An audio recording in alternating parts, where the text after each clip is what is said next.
Chapter 9. Duchiff. A blast of noise, drums, horns, tambourines, rhythmic screams and shouts, huge ceremonial amphorae thrown from the top of an amphitheater, their crashing at the front of the stage marked by a crescendo of sound.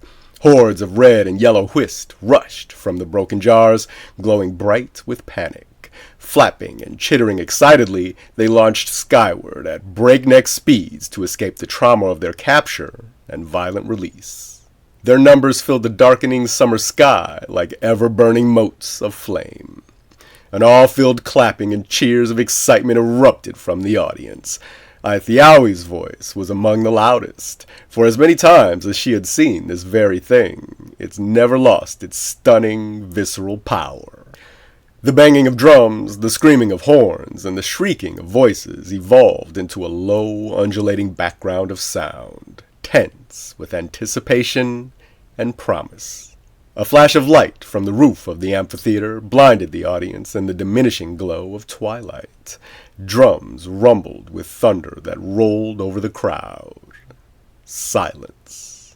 A narrator spoke, risen to the center of the stage from a hidden trap door as a slowly brightening spotlight illuminated his intricately costumed form. 11 years passed on this very night. A storm with a fury not seen for a generation told of a titanic struggle in the heavens. A flash of light, a rumble of drums, and fountainheads at the top front of the stage let loose with a heavy rippling curtain of rain. A gutter the length of the theater caught the deluge between the stage and the orchestra pit. The spotlight had been shuttered during the commotion. A warm glow from the back of the stage now silhouetted the narrator from behind, the falling sheets of water like billions of tiny liquid suns. "I was there," the narrator continued with a flourish, "as were many of you here this night." The narrator then twisted into a quick spin, his flowing costume all waves and blurs of intense color. He dropped to all fours and stopped dramatically. His long hairless tail snapped in the air like a whip. Another blinding flash. Drumming thunder rumbled through the deepening dusk, and the narrator behind the curtain of rain was suddenly gone. Still, his voice echoed through the bowl-shaped theater. "Remember!" All the lights went dark. The sound of water raining down from the front of the stage reverberated throughout the deep space. Someone coughed in the general seating area close to the stage. A slight murmur buzzed up from the audience, and several people shifted with excitement. Suddenly, light flashed around the stage as cymbals and drums crashed. The chorus shrieked and moaned.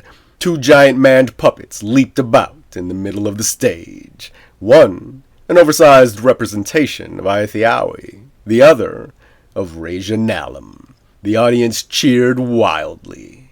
The furious display of acrobatics and performance combat was nothing like what really happened.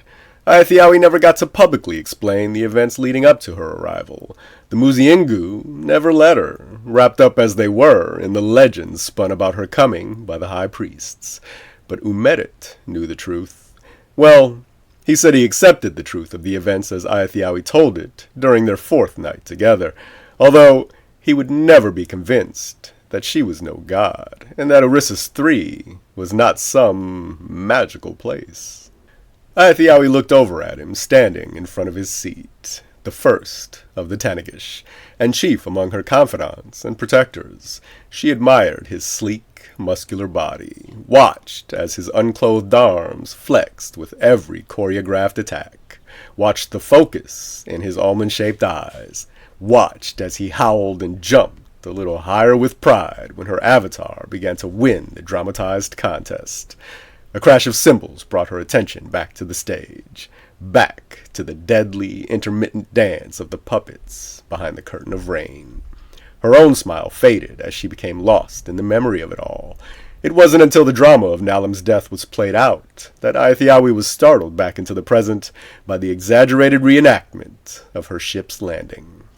Another bright crash and a tumbling boom, and the stage lights came up to reveal the tortured gray skies of the day Aithiawi arrived on Duchiff, second largest moon of the gas giant Chiff, where the natives believed their gods were from. before Rejanalum arrived and turned their lives upside down. A painted wooden cutout, an impressive reproduction of the flattish, silvery, bean-shaped ship, was now settling onto the stage with the help of a network of heavy woven ropes, painted the same gray as the backdrop.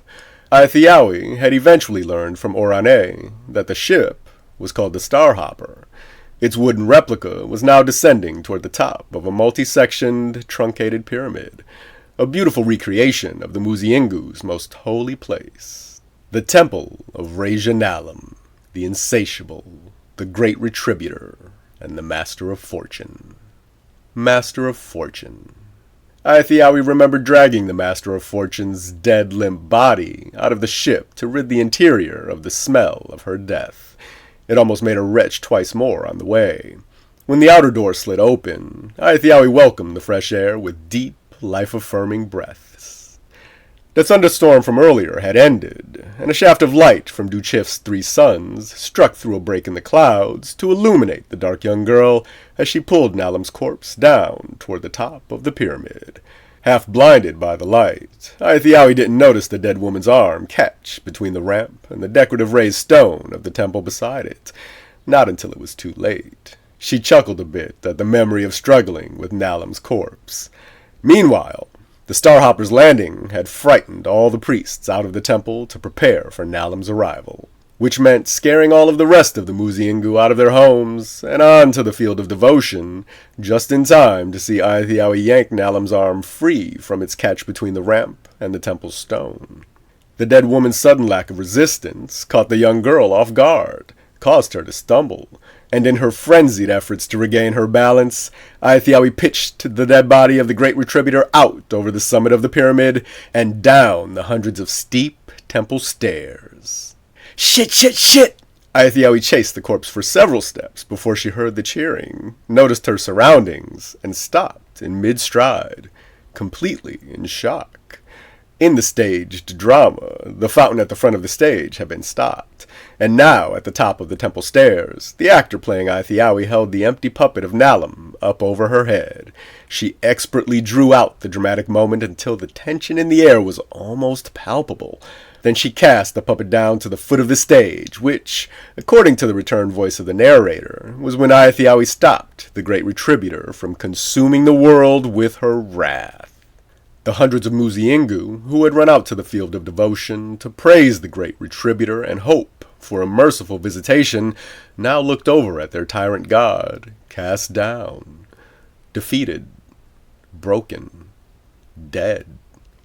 Their cheering now, as then, was gradually tamed into an intense rhythmic worship by the high priests.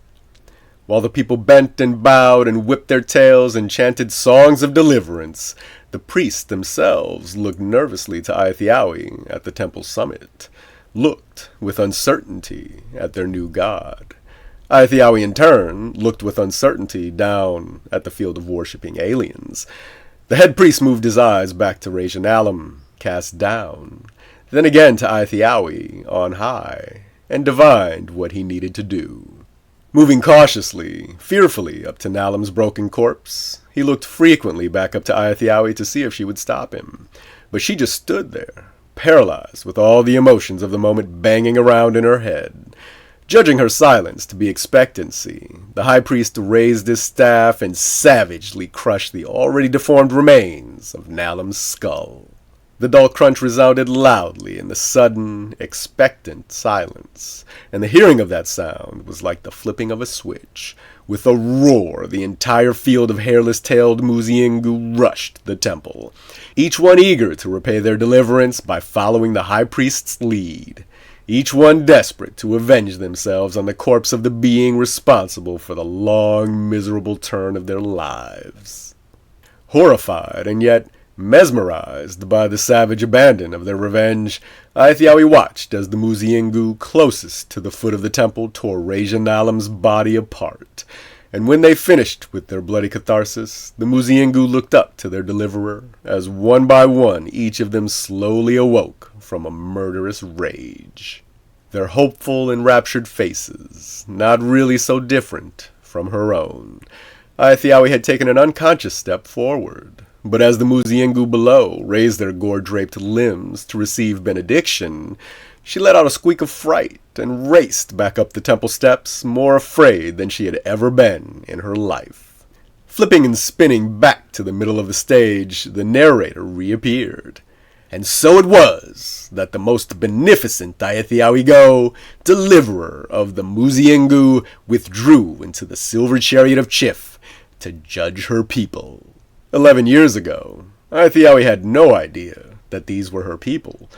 11 years ago, she made straight for the Starhopper's control room, raised the maintenance panel that had saved her life, and desperately screamed for Orane to take her back home. Destination home has been achieved, the AI replied. After the obvious clarification was made, Orane informed Aethiawi that Rajan Alum put a voice code lock on the system. The AI was to ignore all travel orders from anyone but the Great Retributor herself, and Rajan Alum was now dead. Aethiawi screamed more orders and pleaded and bargained and struck the control panel with all her might, but Orane kept politely refusing to move. With a flash of insight, Aethiawi started pushing control panel buttons at random to hopefully find the one that would engage the engines, but she only ended up shutting the entire system down. Gas hissed loudly out of some release valve somewhere, and then a final seeming quiet fell on the control room. That was when Aethiawi's lips began to quiver.